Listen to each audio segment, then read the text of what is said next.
Si la teoría de supercuerdas es cierta y no somos más que cuerdas que vibran, ello explicaría por qué la música puede llegar a emocionarnos tanto.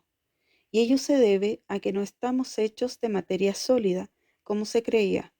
Si fuéramos cuerdas de energía, y los científicos cuánticos dicen que lo somos, emitiríamos vibraciones.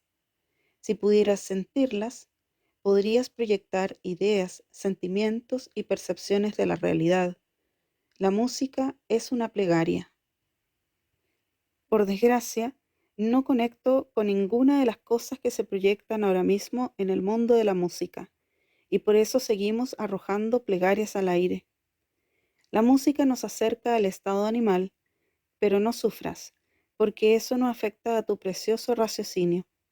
Por el contrario, el pulso del ritmo organiza nuestros pensamientos y visiones de manera sencilla y elegante, volviéndolos más impactantes e hipnóticos.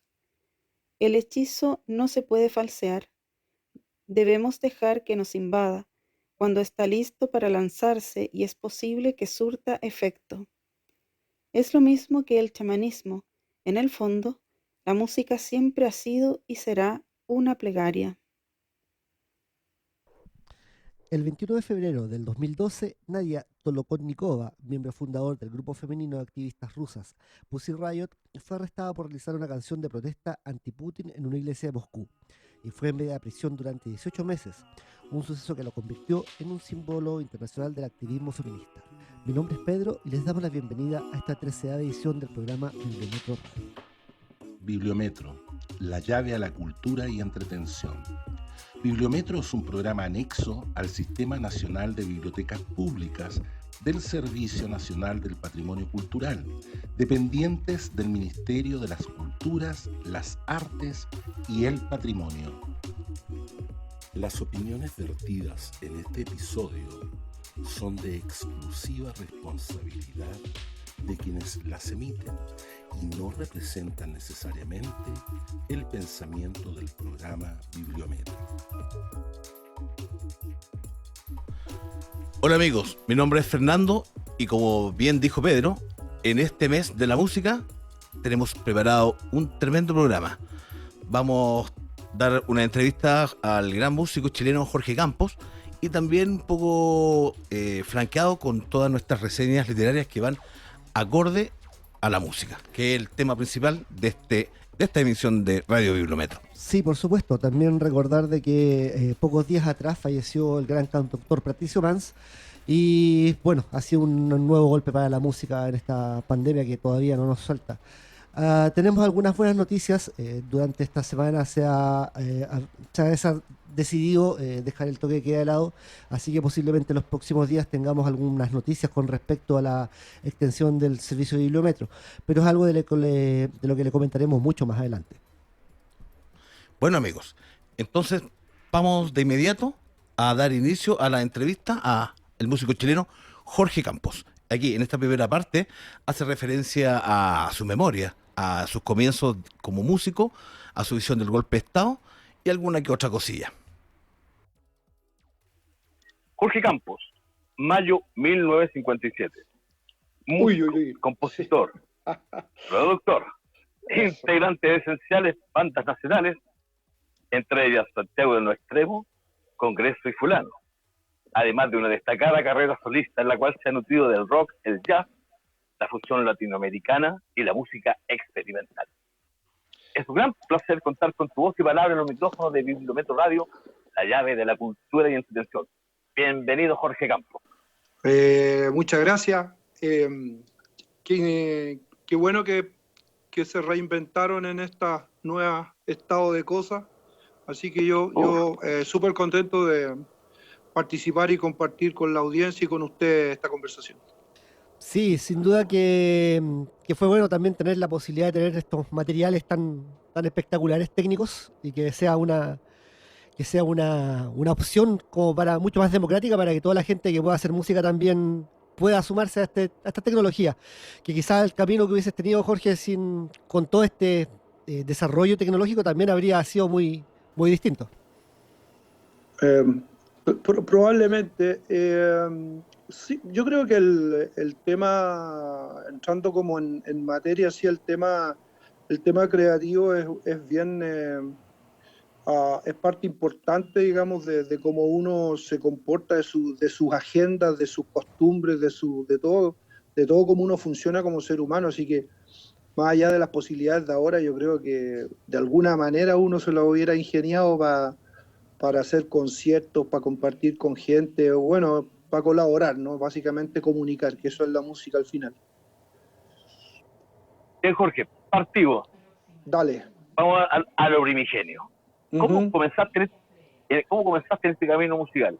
Mira, es decir, hay un momento en la vida en el cual quizás un disco, una canción, o alguien nos regala un primer instrumento musical, el que nos abre y muestra todo un mundo nuevo. Sí. Un mundo de colores y sonidos. ¿Cómo fue ese Exacto. primer paso? Mira, la verdad es que en mi caso, esto fue súper genuino y auténtico desde que tengo memoria, digamos. Es decir, yo no tuve un tema vocacional al cual buscar, decidir o tratar de programarme con eso. Mis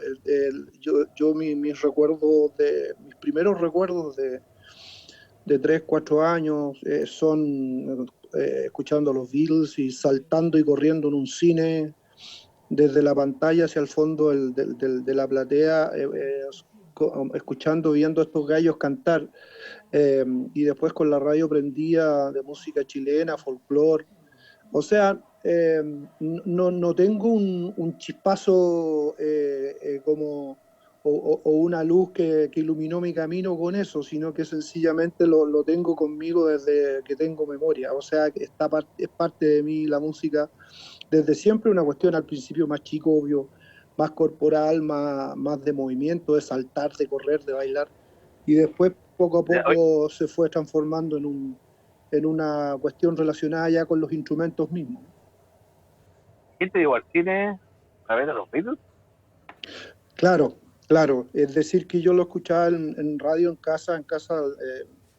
La radio estaba prendida todo el día y en el fondo eso era un tema que uno lo vivía con eso, ¿no? Vivía con la música, los programas de radio. Qué sé yo, mi mamá y mi abuela escuchaban algunas comedias, algunas radionovelas en esa época, pero también la música estaba ahí. Y claro, en algún minuto cuando empezaron a aparecer los Beatles fue como muy, muy fuerte esa cuestión. Los tocaban evidentemente harto en la radio y yo tengo un hermano que tiene un año menos que yo y los dos tocábamos y jugábamos a hacer los Beatles, y cuando fuimos a ver la película ya definitivamente la cuestión está en blanco y negro, ¿no? Donde salían arrancando todo el rato las fans los Beatles. Y ese, claro, ese yo creo que es un momento a lo mejor de inflexión, pero como te vuelvo a decir, es una cuestión que la tengo conmigo desde que tengo memoria, ¿no? Sí, eso era la noche de un día agitado, también recuerdo haberla visto cuando era muy chiquito. Y buscando hacia atrás, estamos en septiembre y este es un mes que cruza por un lado todo lo que concierne a la chilenidad completa, y por otro lado también tenemos una terrible historia relacionada con este mismo mes. Jorge, ¿dónde te pilló el golpe de Estado? Y podrías dar cuenta que en ese momento, siendo adolescente, ¿cuál fue tu visión al respecto en ese momento? Sí, tenía 16 años, estaba en tercero medio, y yo en esa época vivía en el sur de Santiago, en San Miguel, de hecho muy cerca de La Ligua, que en el fondo era La Legua, perdón, que era un barrio de resistencia muy importante en la época de la UP y en la época de la dictadura posteriormente. Bueno, lo que pasó esa mañana fue un momento brutal de cambio. En donde yo vivía había una gran cantidad de pobladores, de gente. Yo, como le comenté alguna vez al Fernando, yo soy de familia de obrero y dueña de casa, digamos, o sea, como una familia proleta. Y claro, en esos sectores había harta presencia de militancia, como también otras como actividades culturales que se daban en esos espacios públicos, digamos. Claro, para mí fue un cambio radical porque primero que nada no fui al colegio en un buen rato y después cuando volví de mi curso de 45 compañeros de tercero medio volvimos solamente 30, de los otros no se supo nada más nunca, es decir, yo supongo que la mayoría se tuvo que ir. Una cuestión muy fuerte. La generación mía fue la generación que hizo el servicio militar al año siguiente. Entonces, como que tuvimos, por lo menos yo, muchos de mis compañeros también se fueron al servicio militar y se transformaron en personas que eran de ser amigos, se transformaron en enemigos, por decirlo de una manera, ¿no? Entonces, mira, yo la verdad es que toda mi vida he enfrentado los cambios eh, complicados y brutales con bastante interés, digamos, no sé de dónde la saco, pero se me fue dando una especie de personalidad de ese tipo, ¿no? Una personalidad a lo mejor muy introvertida o más para adentro, pero con alta fortaleza.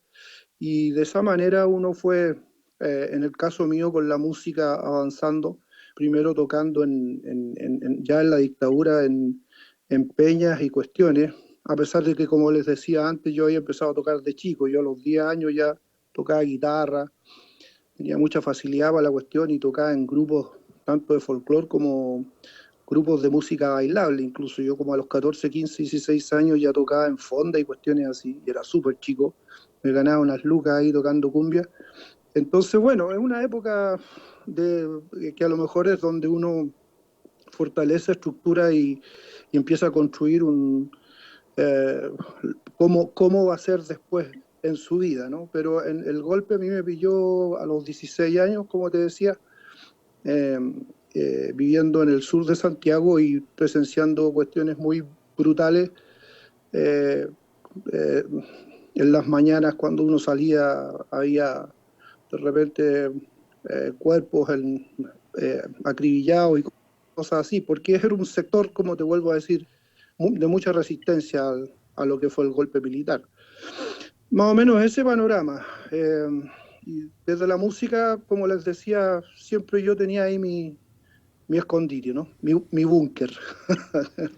Claro, ¿y cómo fue sentir de repente que el trabajo cultural que se había incubado en los tiempos de la UP, que en gran medida se corta con el golpe del 73, cómo fue hacer cultura en ese momento?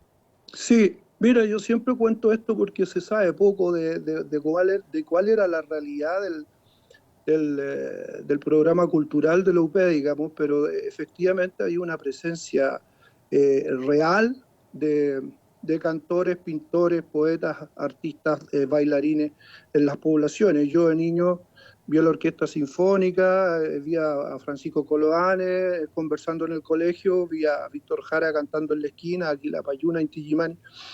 Había una cuestión real de presencia, de interacción.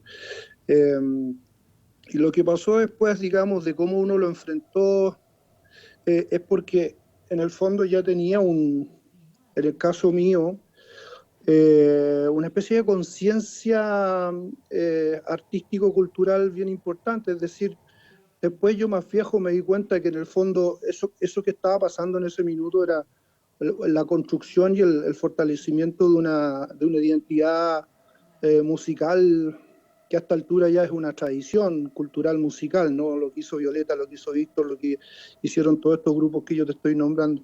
Y eso al final consolida una manera de hacer las cosas. En el caso de la música en concreto, un repertorio, por ejemplo, un repertorio que abarca una cantidad impresionante de música, no solamente de propuesta política, sino también de folclore, principalmente de todo el aporte que hizo el Inti y el Quila con la música andina, toda la conciencia como más de la música campesina que hizo Violeta, que hizo Víctor, ¿te fijas o no? Entonces, como que uno tenía ese, ¿cómo decirlo? Ese repertorio finalmente era una especie de de tranquilidad o seguridad que uno tenía para defender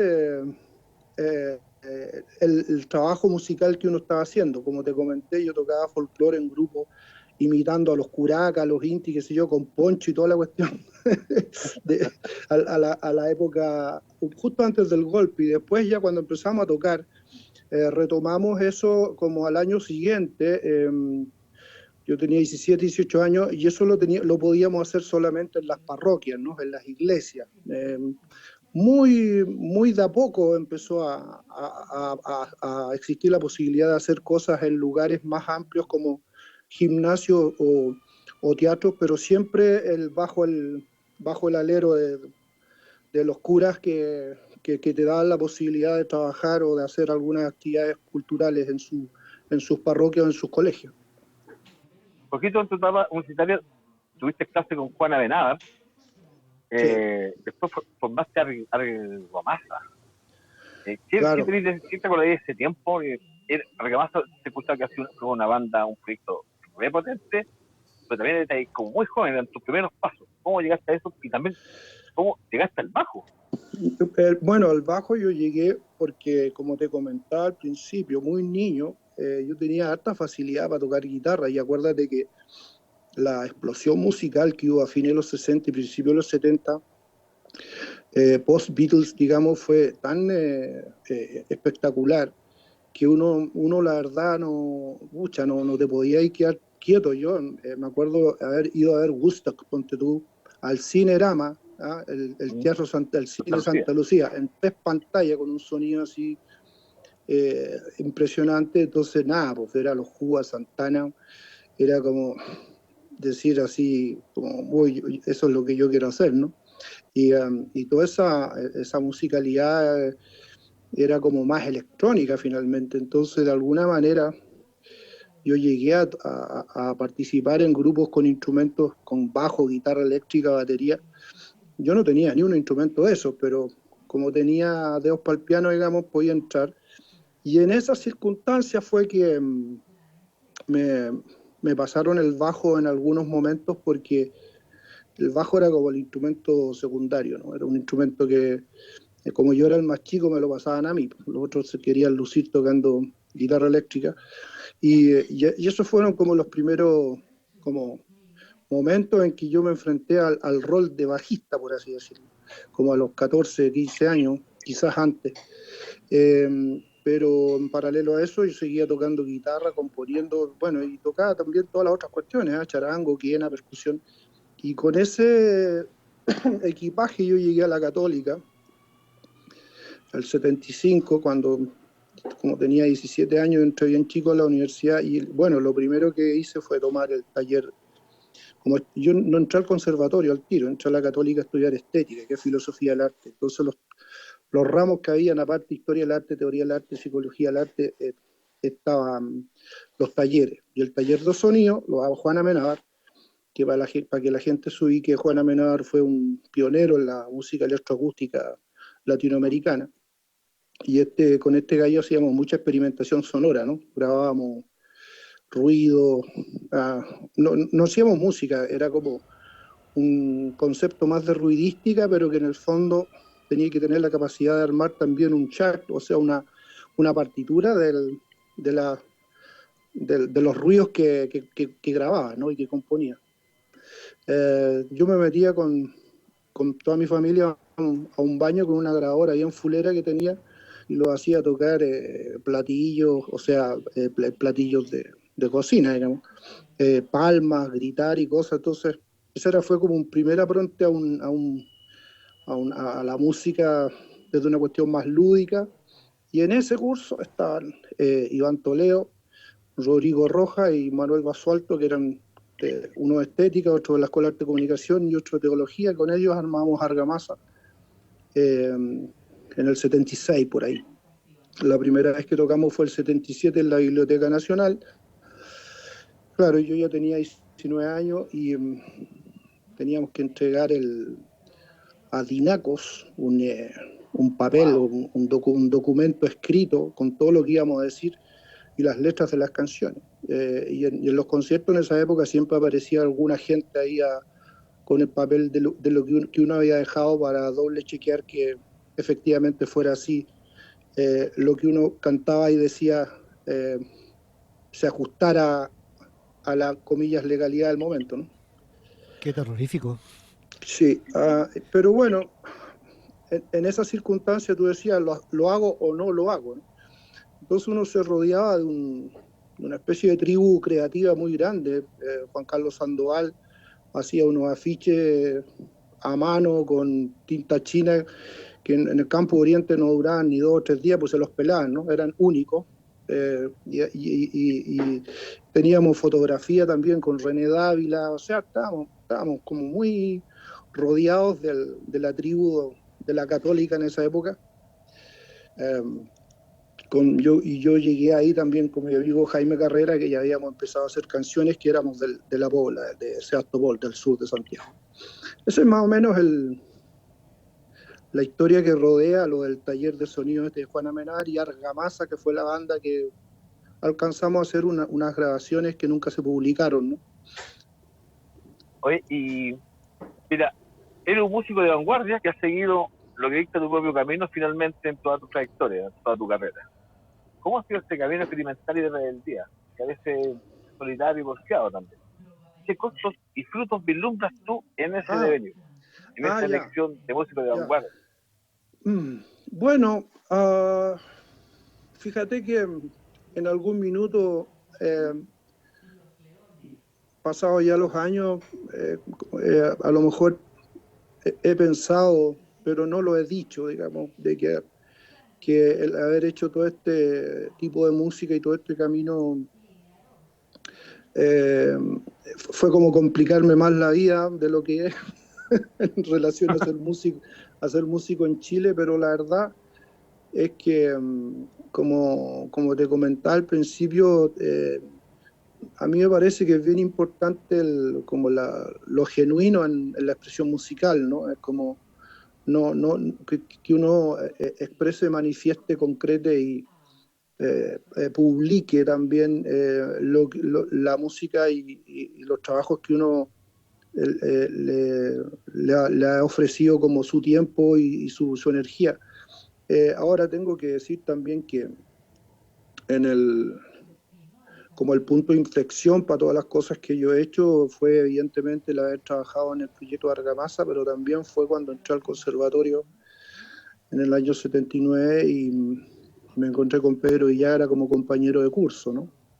Es como de esas situaciones en las que de a poco tú te vas encontrando con las personas adecuadas en el momento adecuado. Y ese encuentro con Pedro, yo creo que para los dos fue muy importante, en el sentido de que yo lo invité a Argamasa el primero, y Argamasa después nos siguió trabajando y él después me invitó a Santiago del Nuevo Extremo. Yo estaba ya estudiando con trabajo clásico en el conservatorio y Pedro estaba estudiando flauta y éramos compañeros en teoría, ¿no? En teoría musical.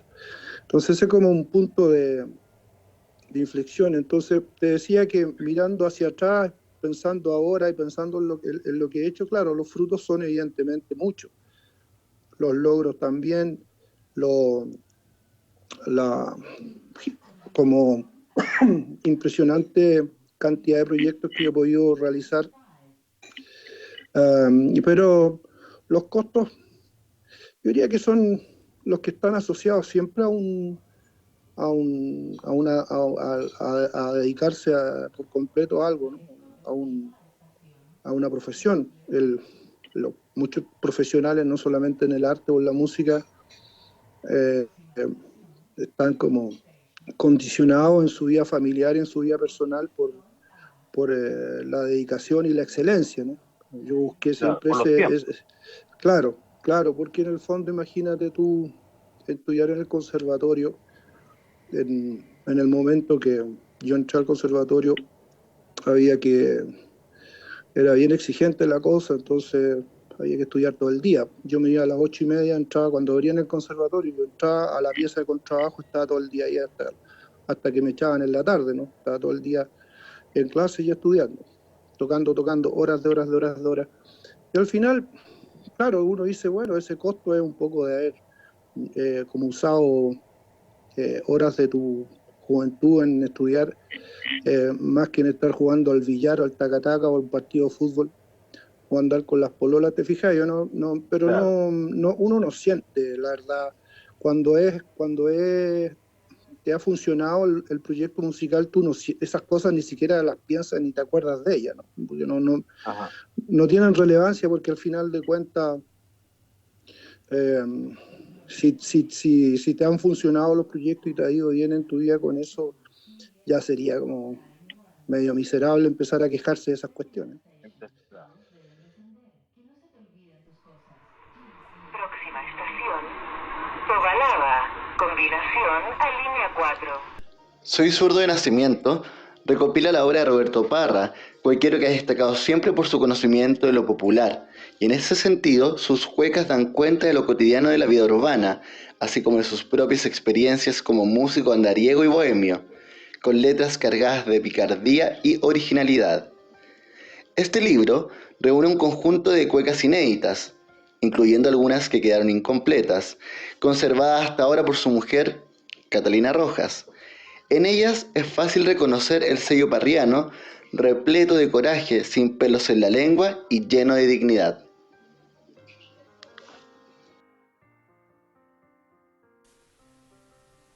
Violeta Parra es una de las voces más importantes de la cultura chilena. Cantora, poeta, artista plástica, recopiladora del canto popular, del canto mapuche y de la tradición oral.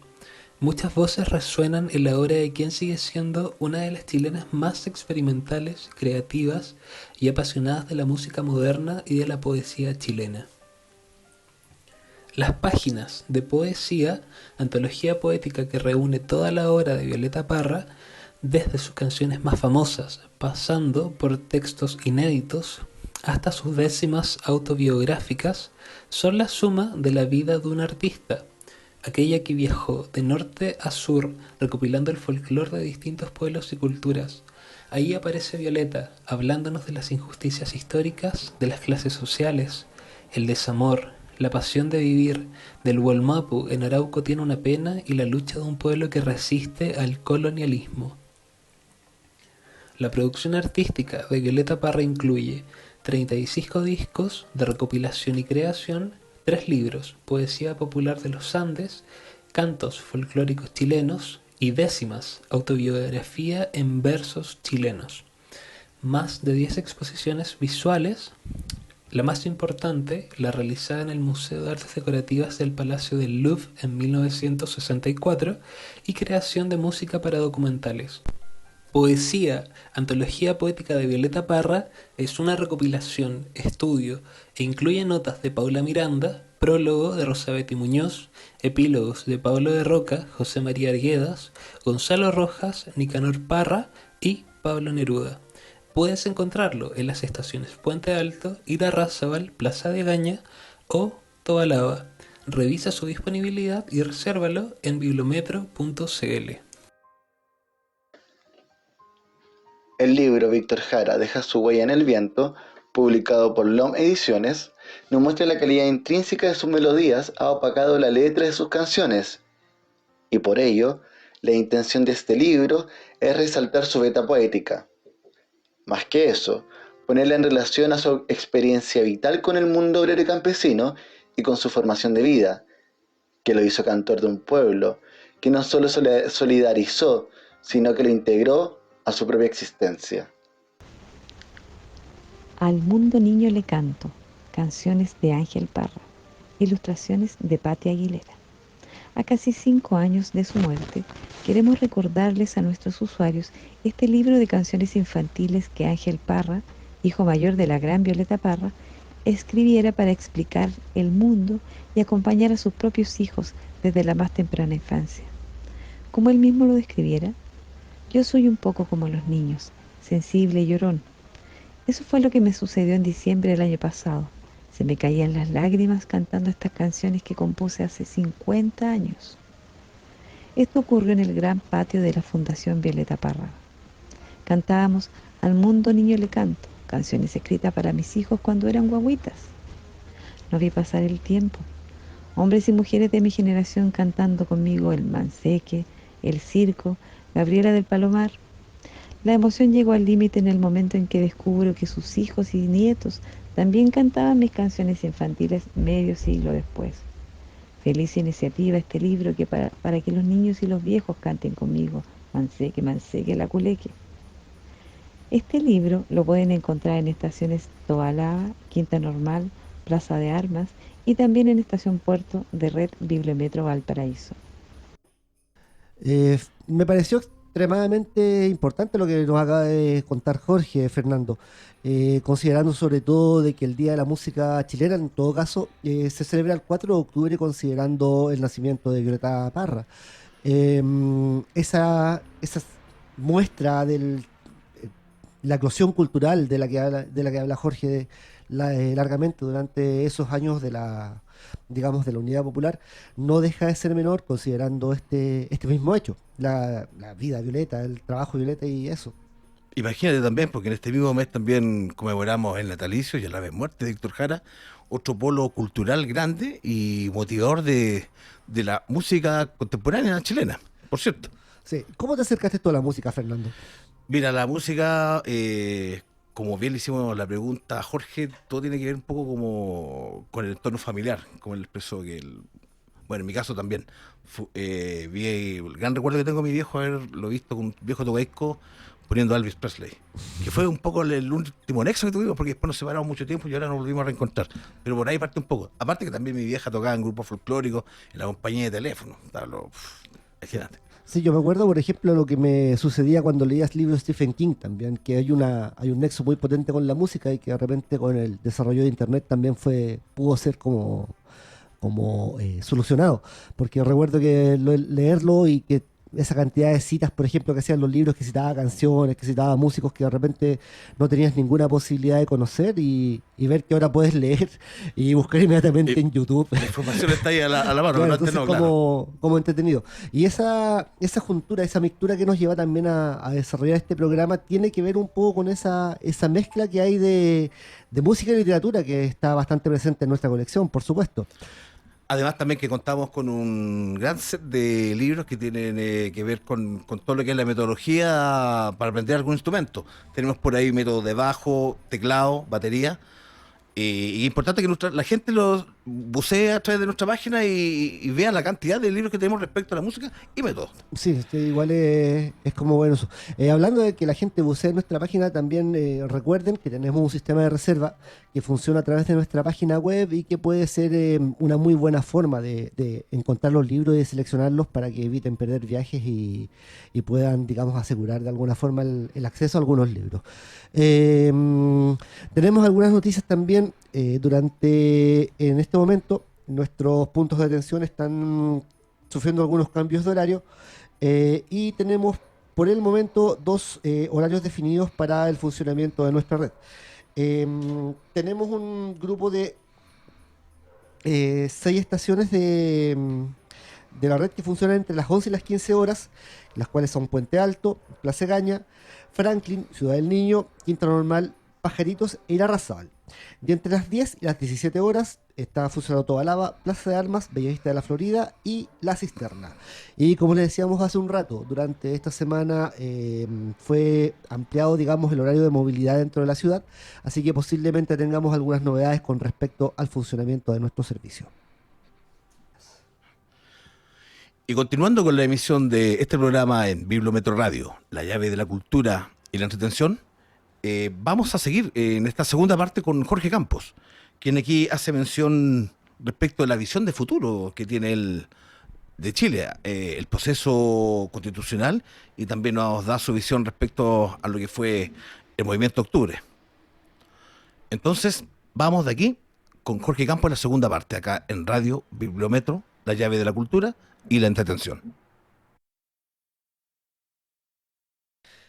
Jorge, igual es como súper potente escucharte hablar de tu desarrollo como músico profesional en gran forma, porque hubieron muchas cosas que dijiste que me hicieron mucho sentido, como eso de haber tocado en parroquias, como que toda esa cosa bastante como de alguna forma un poco más amateur y que sin duda el hecho de estudiar, que es una cosa muy potente para un músico y necesaria, genera una gran diferencia. El 18 de octubre del 2019 en este país cambiaron muchas cosas. Entre otras, esperamos también que sea mucho el acceso a la educación. Bueno, la gente se manifestó, sacó su rabia y sus ganas de exigir lo que le correspondía en gran parte, y se llegó a crear una nueva instancia de entendimiento político con una convención constitucional. ¿Qué sensación te deja todo este proceso y en este momento que estamos al borde de tener unas nuevas elecciones parlamentarias? ¿Cómo ves tú ese futuro en este país? Bueno, para una persona como de mi generación, haber llegado a este momento, momento histórico, digamos, es prácticamente increíble, ¿ah? O sea, es como, tengo que reconocer que yo pensé que mi vida iba a ser un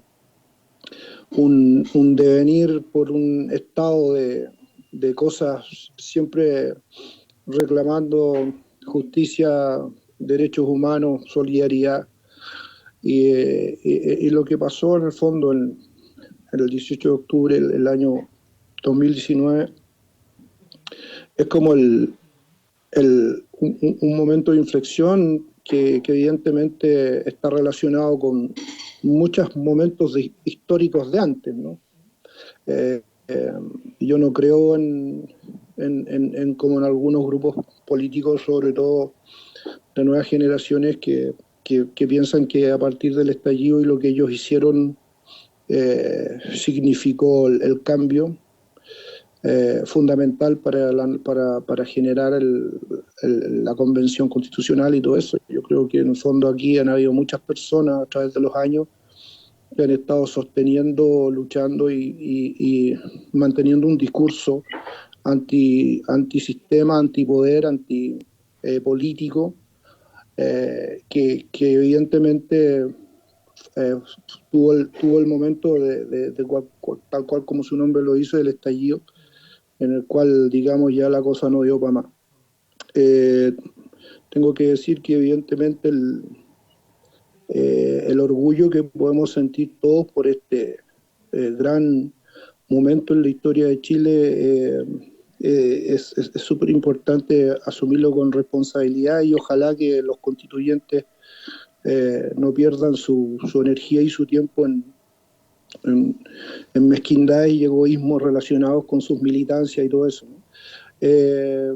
Supongo yo que si logramos que esta convención tenga éxito, de hecho ya es un éxito que se haya podido consolidar un grupo paritario, inclusivo.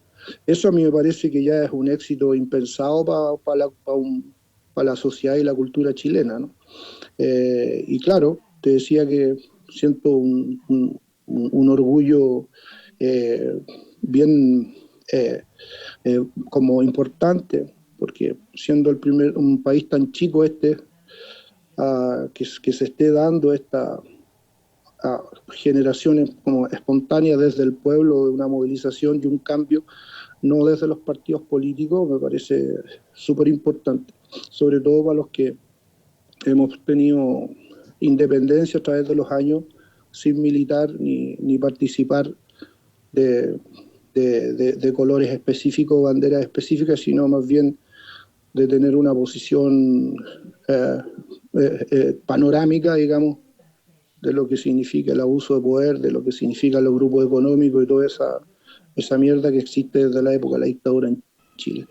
Eso es más o menos lo que te puedo comentar. No tengo un análisis escrito ni profundo del tema, pero lo que se me ocurre decirte en este momento sobre el estallido es eso. ¿Y esperanza tenéis en este país, no? ¿Cómo veis este país de aquí a un futuro? Justo en la mañana, hoy día, hablaba con mi hija Albana, que tiene 17 años, y yo le decía que yo la verdad pensaba que era bastante difícil que los grupos económicos se sienten así un día en algún lugar y digan: bueno, vamos a compartir nuestra riqueza en realidad con la gente. Esa cuestión no va a pasar, ¿no? Lo que sí, ojalá que pase, es que tal cual como tú lo dijiste, Fernando, Pedro, la salud, la educación, el derecho a una buena jubilación, a una jubilación digna, son como las cuestiones fundamentales, ¿no? La educación primero que nada, la salud también, y ya con eso vamos avanzando, vamos consolidando un mejor pasar, una mejor existencia digna para toda la gente, tanto los obreros, los trabajadores, los pescadores, los profesores, todos los artesanos, todo el mundo, los artistas, que tengan dignidad. Yo creo que esa es la palabra clave para este momento. Yo creo que, yendo como directo a tu pregunta, muchas cosas no van a cambiar. Yo creo que se van a mantener los poderes económicos, pero sí van a haber reglamentaciones un poquito más cuidadosas para enfrentar, digamos, todo este sistema injusto y brutal que es el capitalismo, ¿no? Coquito, ahora, ¿qué has estado leyendo últimamente? Te recuerdo que antes, bueno, siempre te ha gustado mucho la poesía y en general los poetas beatnik. ¿Seguís leyendo eso? ¿Estás leyendo esas cosas ya? No, fui al final, con los años, fui coleccionando harto de esa poesía, ¿no? Al final, como que entre leer a Ginsberg, Kerouac, Ferlinghetti, Corso, qué sé yo, todos esos gallos, Burroughs, como que me encontré entre Nicanor y Pablo de Roca con los beats chilenos, por así decirlo, que son más grosos, son más potentes y más con esta épica, con esta lírica chilena que a mí me gusta mucho, ¿no? Sobre todo este tono burlón de Nicanor, y por otro lado ese tono épico de la miseria de Pablo Roca. Como que sigo, claro, los busco más que sentarme a leer un libro, ¿no? Como que de repente abro porque tengo harto material de eso, abro el libro y en cualquier página y evidentemente en Poesía del Mundo, por ejemplo, de Pablo Roca, cualquier página que tú encuentres va a ser una especie de imágenes potentes. De hecho, yo tomé mucho de eso para hacer el último trabajo de fulano, El animal en extinción. Muchas letras que yo hice, como La tonada amarga, La vida del tercer mundo, o Fábula y fantasía, o La de cerebro, son letras que tienen como ese gesto de Pablo de Roca, así como de intentar traducir una cotidianeidad de carencias, por así decirlo, en una forma de una letra que exprese eso, ¿no? Sí, hablando, bueno, saltando la poesía al vinilo o a la cinta. Era un fanático de Beatles y del rock clásico y del jazz en general.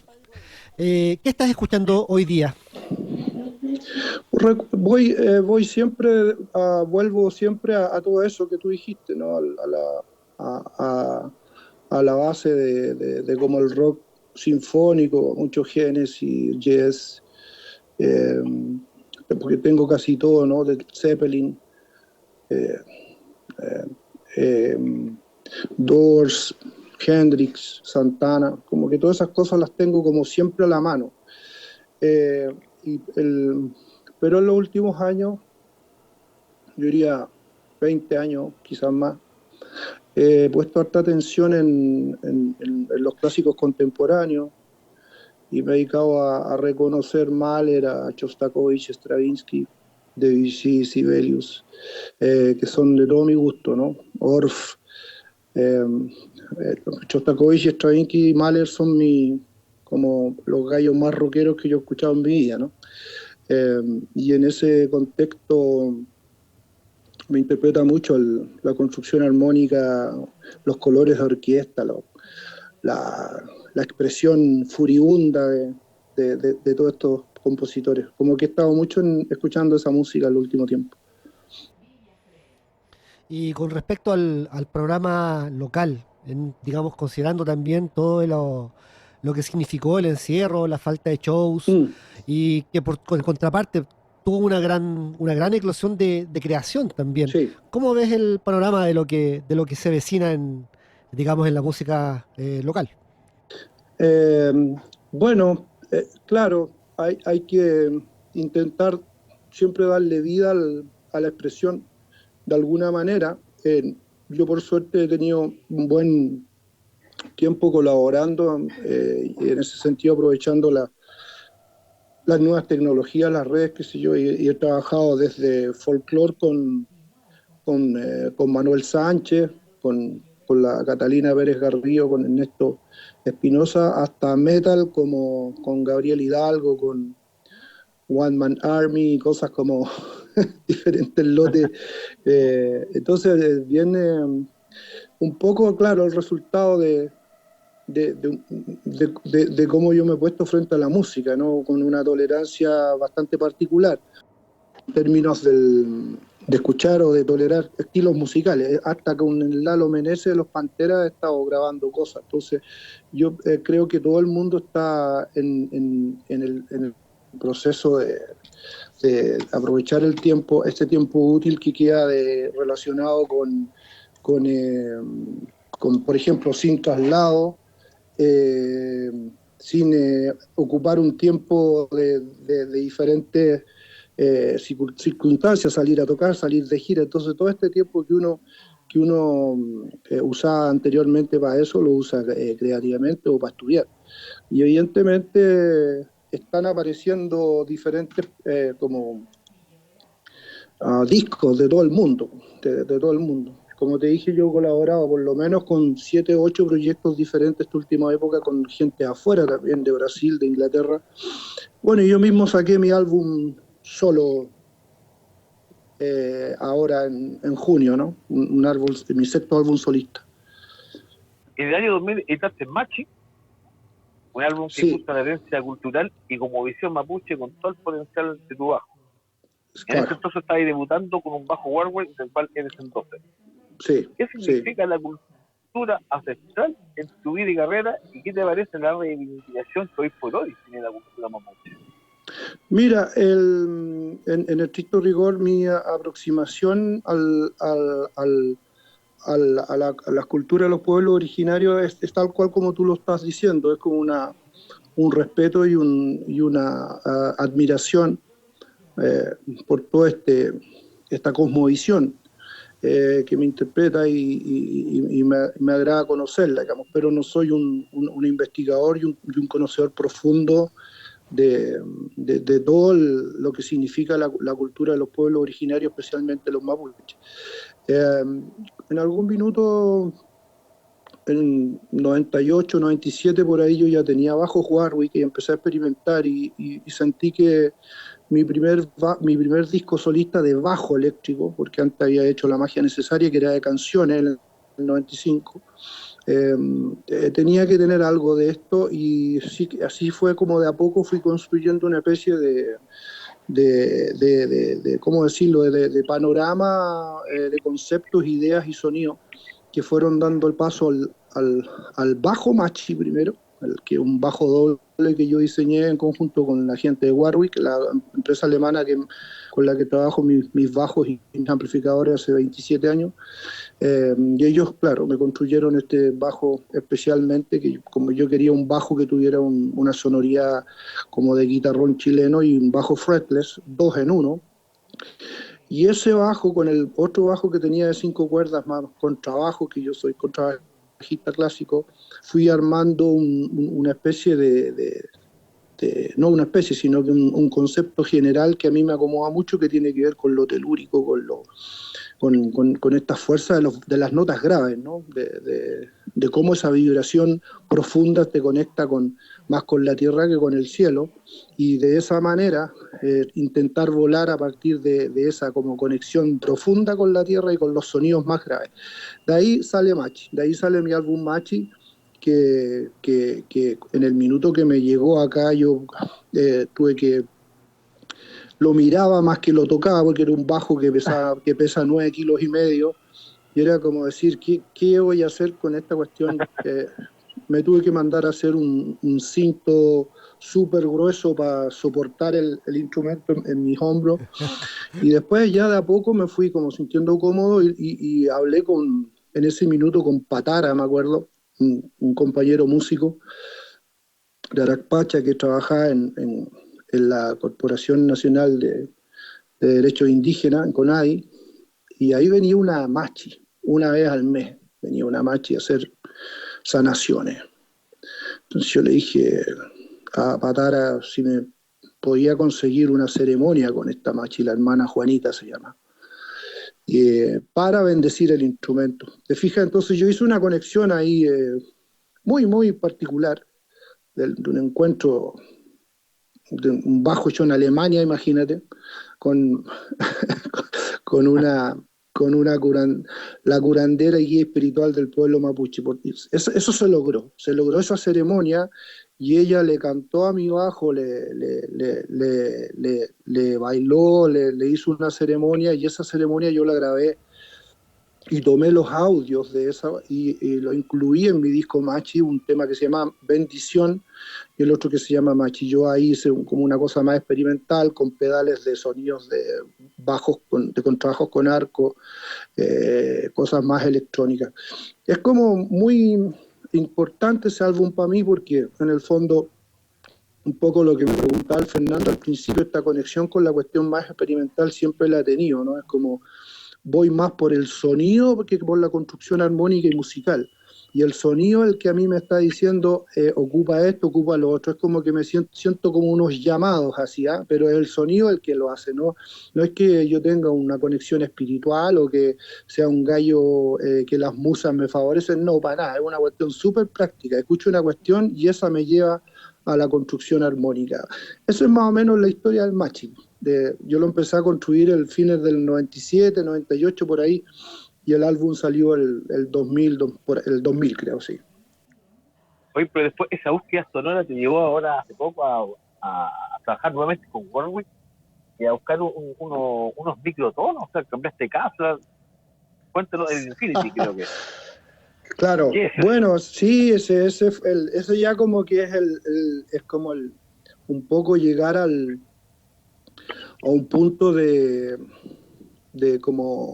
búsqueda de sonidos nuevos, con el bajo Infinity, que me lo hicieron el año 2008-2009. Bueno, yo tuve que ir para allá a la fábrica a explicarles lo que quería, que básicamente, si no suena la música es difícil explicarla, pero básicamente el instrumento es un instrumento que tiene unas cápsulas, unos micrófonos en la nuez, que es la que va hacia los clavijeros. Cuando tú tocas un instrumento y pulsas la nota que suena es la que va hacia las cápsulas del escudo del instrumento, ¿cierto? Pero hay una nota que no se amplifica, que es la nota que queda detrás del diapasón que va hacia el escudo, la que va hacia los clavijeros. Esa nota no suena. Si uno lo pulsa, le pega un martelazo a la cuerda, van a sonar dos notas. Es fácil de comprobar. Y esas notas yo las amplifiqué, y al final fui buscando parámetros armónicos de tensión y parámetros armónicos clásicos. Y la tensión evidentemente se produce con cuartos de tono y octavos de tono. Y con esa experimentación, con esa manera de trabajar y con ese instrumento, yo compuse un álbum de 90 minutos, que es un doble CD que se llama New Bass, que está en todas las plataformas para el que lo quiera escuchar. Y ahí también hice unos conceptos que tienen que ver con la resistencia, que el bajo era rojo, es rojo, sí, con hardware negro, y el álbum tiene un disco negro y un disco rojo. Y como que esos dos colores para mí representan simbolizan la resistencia en contra de un sistema espantosamente fulero que nos ha tocado vivir desde el siglo XX al siglo XXI. ¡Wow! Qué impresionante. Me encantó mucho la historia también con el bajo, con la historia de Machi. Y no sé, yo y Jorge creo que hemos llegado al final de esta entrevista. Podríamos estar conversando mucho más. Nosotros tenemos una gran cantidad de libros de métodos de música en nuestra colección en Bibliometro. También tenemos muchas biografías y cosas así.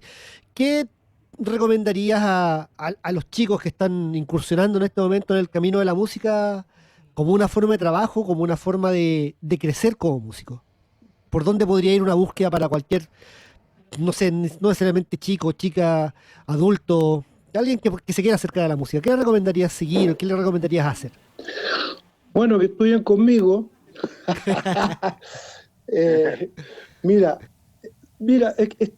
hay un tema bien importante ahí, qué bueno que lo tocaste. Básicamente el gran aporte que ha significado y el cambio cultural importante que han significado Internet, las redes y toda esta información instantánea que existe, ha perjudicado notablemente los procesos. ¿Ah? No vamos a entrar en la profundidad del análisis, pero tú sabes que los fotógrafos, los pintores, qué sé yo, y todo el mundo, los músicos mismos, no podemos dejar de estar apestados con todas estas aplicaciones que producen en la composición de un tema inmediato apretando una pantallita, ¿cachai? ¿No? El proceso del instrumentista, el proceso del músico es un proceso que requiere disciplina, orden, agenda y programa. Y si tú te enfrentas a un tutorial en YouTube para sacar en el piano, por decirte, o en cualquier teclado, no sé, Ride on the Storm de los Doors o un tema, no sé, Radiohead, lo que estás haciendo es que te está faltando el respeto a ti mismo. No es que estés haciendo una cosa en concreto, es decir, no estás teniendo ningún proceso de aprendizaje, no estás teniendo ningún alegría, ningún apasionamiento, ningún momento de epifanía encontrando las notas, los acordes o los tonos que quieren encontrar. Yo lo que les aconsejo es que estudien con el instrumento sin tutoriales, sin ningún cuestión de un tipo mostrándole lo fácil que es tocar tal o cual cosa sin ningún proceso. Yo creo que el proceso es súper importante, el que nota a nota se vaya creciendo en el desarrollo rítmico, melódico, en la construcción armónica del instrumento. Eso es como lo que yo creo que es importante consignar. Estupendo. Fernando. Estamos ya. Eso. Jorgito Campos, un tremendo placer haberte tenido en los micrófonos de Radio Bibliometro. Y ojalá prontamente, quizás en un futuro muy cercano, volver nuevamente a conversar contigo y quizás ya en otros tiempos, sino de una manera física, que nos podamos ver. Perfecto. Desde aquí un abrazo fuerte y te deseo un montón de parabienes para ti y tu familia. Igualmente, Fernando, igualmente, Pedro, un placer saludarlo. Un abrazo grande, paz y amor para todo el mundo. Muy agradecido a nosotros también. Un abrazo. Abrazo, Jorgito. Chao, chao.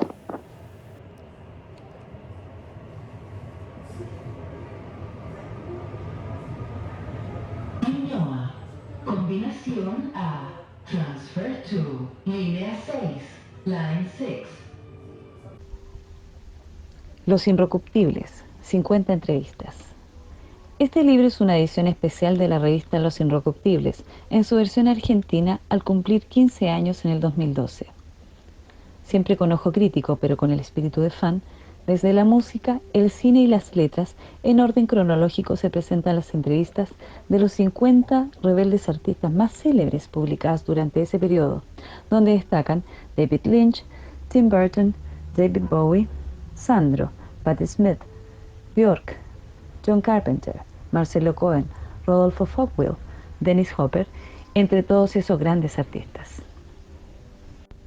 De su presentación cabe destacar: quienes por entonces hacíamos Los Inrocuptibles, encontrábamos un placer especial en la entrevista como género, como máquina de lectura. Primero como fans y lectores, después como fans y entrevistadores. Ojo crítico y espíritu de fan fue otro de los mantras repetidos en loop en la redacción. Todavía lo conservamos, Por eso, si bien los modos de consumo se modifican y encuentran nuevos caminos y modelos, entendemos que la entrevista sigue siendo un territorio a explorar, con diferentes posibilidades.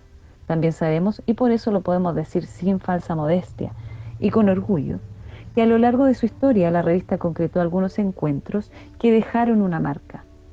Artistas que ya no están, o a quienes el destino puso en lugares inesperados, desfilan en estas páginas que hicieron de su voz un presagio o algo a contradecir.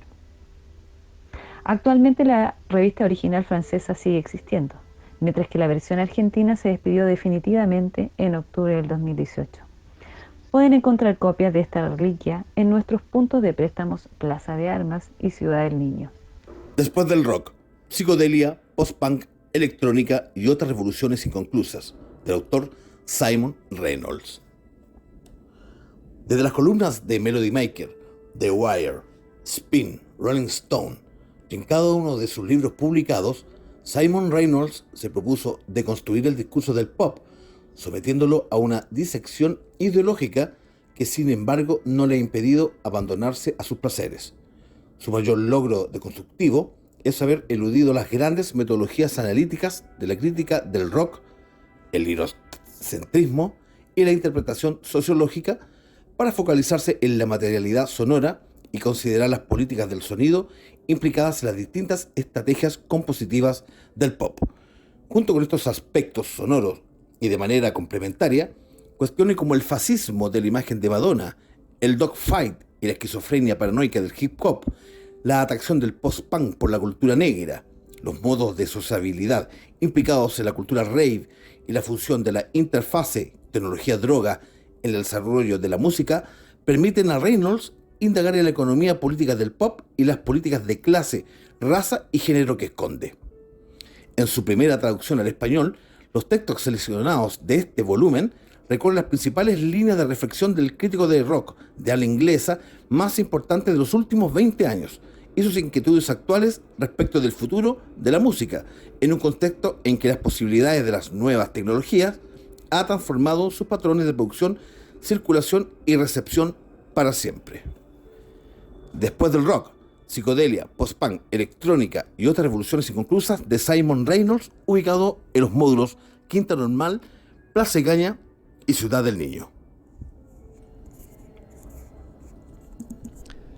Punk, New York City, 1981-1991 de Ben Nadler. Sin duda, mucho de lo que hemos hablado en este programa ha sido teñido por la impronta del punk desde el hazlo tú mismo como una idea central dentro de la necesidad de innovar. Ben Nadler retrata desde sus ojos preadolescentes el desarrollo de las ideas y directrices del punk en plena Guerra Fría y en uno de los momentos más álgidos de ella. A través de la reconstrucción de la historia de una de las bandas seminales del hardcore de la Gran Manzana, Reagan Yacht realiza una semblanza histórica desde los tiempos de la posguerra, la ascensión de una clase media empoderada y el choque frontal de sus vástagos con la realidad de fines de los 80 y principios de los 90. Caldo de cultivo de lo que Grail Marcus en su tesis Rastros de Carmín determinaría como esos tenues movimientos de la historia que pueden pasar desapercibidos, pero todo lo trastocan a la larga. Editado providencialmente por otro interesante rastro de lápiz labial en Chile en 2017 por Editorial Montacerdos. Disponible en toda la red de Bibliometro Santiago.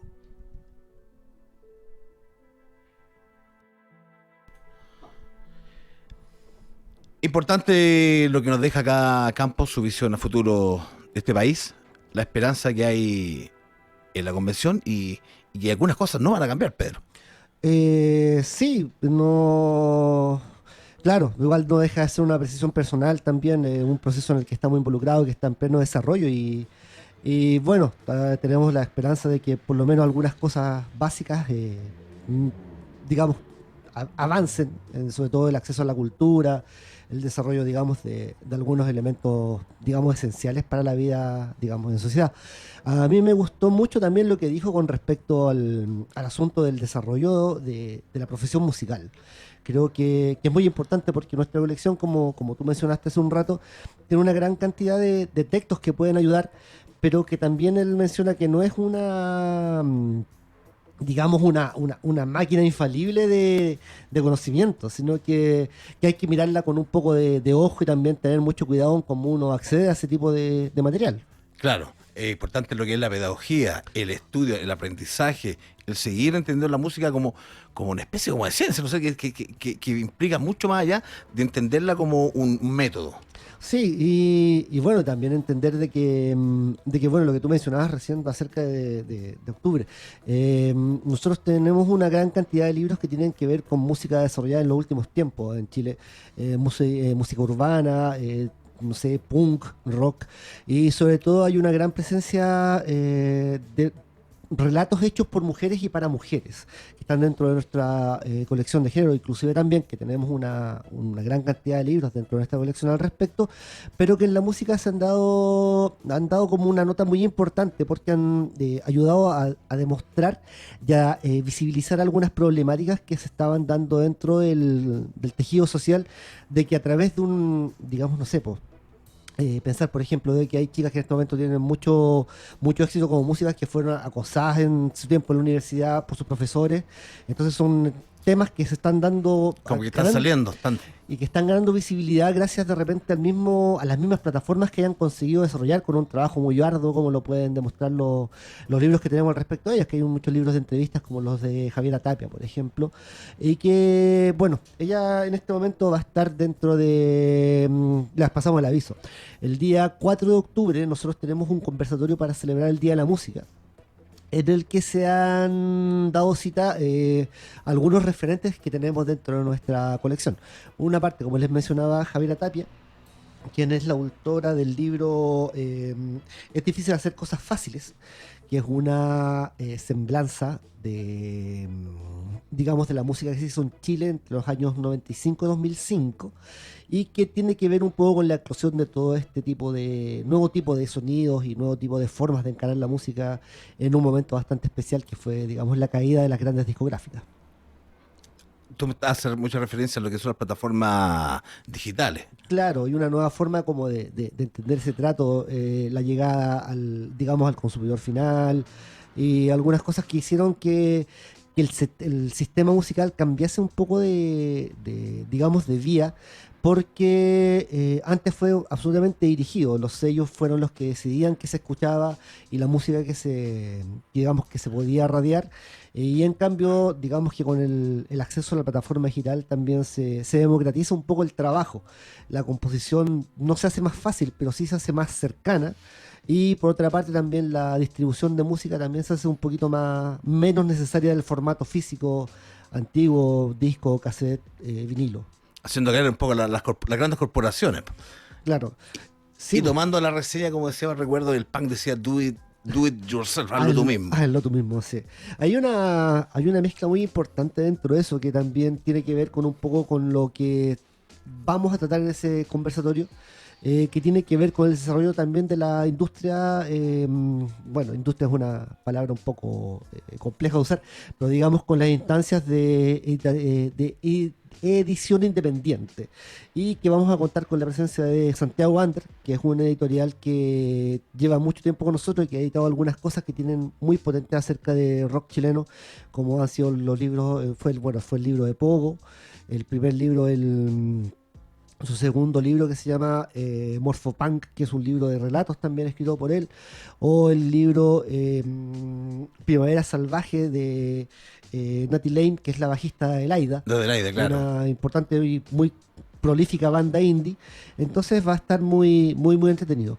Y junto con ellos estará Rosana Montalbán, que es una crítica de música, que es, digamos, que la creadora del portal Crónica Sonora, y que, bueno, haremos una conversación en que trataremos de tocar todos estos temas de una forma un poco más completa y que va a estar imperdible, así que recuérdenlo el próximo lunes 4 de octubre a las 7 de la tarde por las redes sociales de Bibliómetro.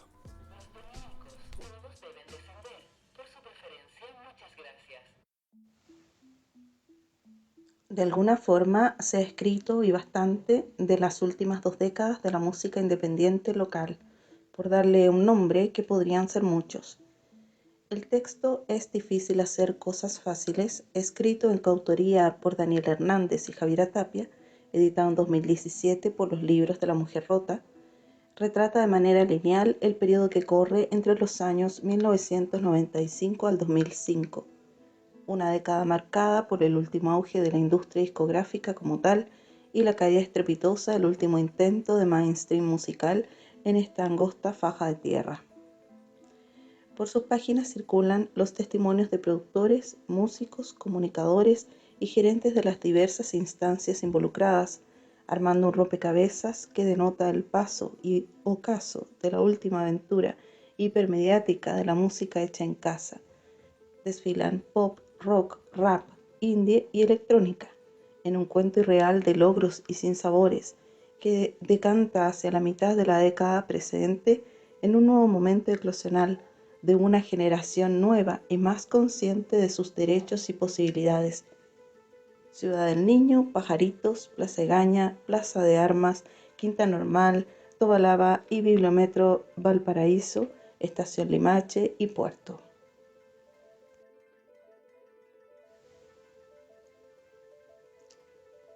El año 2020, Javiera Tapia edita a través de Editorial Planeta el libro Amigas de lo Ajeno, lo que me contaron y cantaron las músicas chilenas. Un texto primordial que rescata los testimonios de un amplio abanico de artistas, entre las que contamos a Mon Laferte, Nariel Mariel, Denise Rosenthal, Niña Tormenta, Dada Lu, Ana Tuyú y Camila Moreno, entre varias otras. El libro es en cierta medida un recorrido biográfico en muchos casos y en otras, y al mismo tiempo una denuncia permanente a un ámbito tanto social como mediático, no preparado aún para recibir la avalancha de información oculta malamente bajo la alfombra y que destapó de forma descarnada la cuarta ola feminista a contar del año 2018. De una forma amena e hilvanando de forma sutil un discurso claro y reivindicativo, es un libro esencial para entender el legado y la postura de estas insignes hijas de Violeta y Gabriela. Disponible en estaciones Plaza de Armas, Quinta Normal, Tobalaba y Palacio Pereira. Desde el año 2016, la editorial independiente Santiago Ander ha desarrollado un nutrido catálogo, dando cabida a variadas voces locales y comienza a incursionar poco a poco en ediciones internacionales. Bibliometro posee un amplio número de textos de su colección.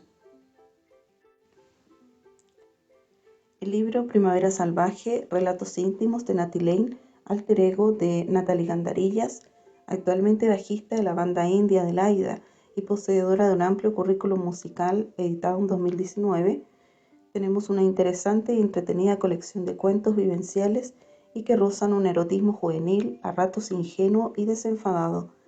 El texto da cuenta a la vez del desarrollo de su carrera musical y cómo en esta multiplicidad de ámbitos se consolida una personalidad avasalladora y que sirve de guía para entender de cierta manera procesos transversales de crecimiento de una generación que crece y se manifiesta por parámetros y derroteros bastante alejados de nuestras directrices tradicionales. Por suerte. Disponible en gran parte de la red de Bibliometro Santiago. El texto Latinoamérica es grande, la ruta internacional de los prisioneros, publicado en 2019 y de autoría de Cristóbal González Lorca, miembro fundador de la banda Santo Barrio, viene a saldar una deuda con los prisioneros y que es la realización de una bitácora completa del derrotero internacional de la banda más grande del rock chileno de las últimas décadas, proceso realizado durante los años finales de la dictadura militar y silenciada por los medios de comunicación locales, situación que no es una muestra más de la censura impuesta desde el poder a la más fuerte voz de los 80.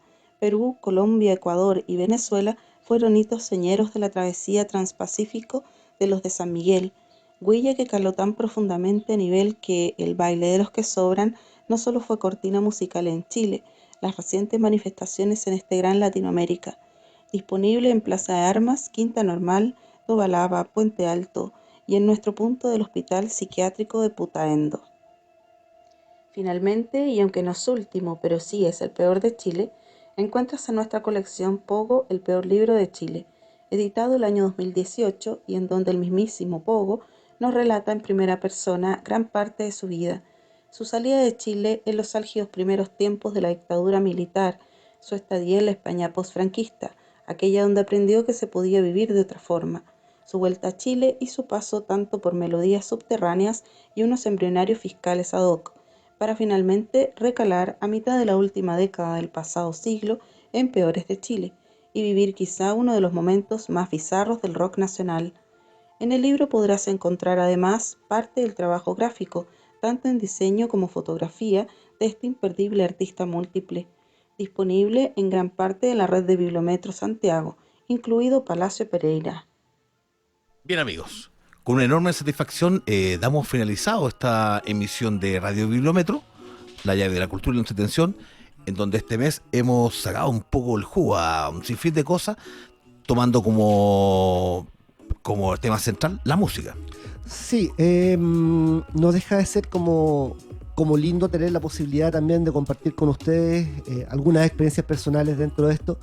Y bueno, quedan nuestras redes sociales abiertas, por si nos quieren mandar algún comentario. Estamos permanentemente publicando el podcast y dándole la información a través de nuestras redes sociales de Facebook, Twitter, Instagram. Y nos gustaría también de repente ver si tenemos algún tipo de retroalimentación, que se me pega la lengua a esta altura de la jornada. Y ver, sugieran los temas, cuéntenos qué les ha parecido el programa y esperamos verlos en una ocasión próxima que no tenemos aún definida, pero que lo tendremos más o menos claro, espero, la próxima semana. Bien, amigos, eso, y ojo a nuestra red que vamos a ampliar, parece que el horario de atención. Así que, y no olviden también el conversatorio que va a ser el 4 de octubre. Así que, atentos a nuestra red y seguimos acá en Radio Bibliometro. Cuídense mucho. Un abrazo, nos vemos.